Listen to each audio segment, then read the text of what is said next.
If the Tea Party leaders who took out of context a Jefferson quote about blood and tyranny and the tree of liberty do not understand tonight, now, what that really means, and these leaders do not tell their followers to abhor violence and all threat of violence, then those Tea Party leaders must be repudiated by the Republican Party.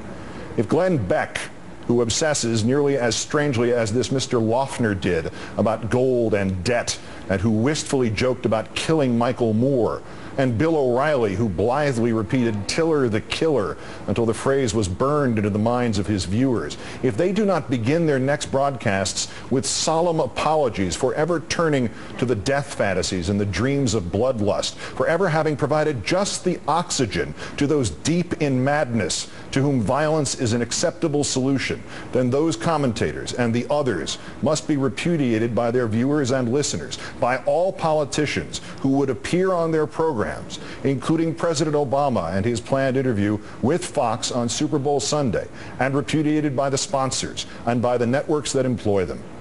If all of these are not responsible for what happened in Tucson, they must now be responsible for doing everything they can to make certain Tucson does not happen again. Because tonight, what Mrs. Palin and what Mr. Kelly and what Congressman West and what Ms. Engel and what Mr. Beck and what Mr. O'Reilly and what you and I must understand was that the man who fired today did not fire at a Democratic Congresswoman and her supporters.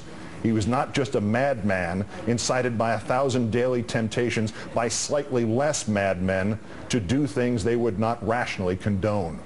He fired today into our liberty and our rights to live and to agree or disagree in safety and in freedom from fear that our support or opposition will cost us our lives or our health or our sense of safety.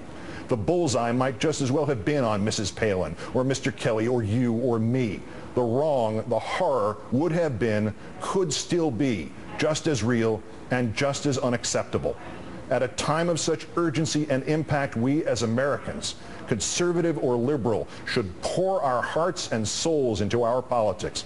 We should not, none of us, not Gabby Giffords, not any conservative, ever have to pour our blood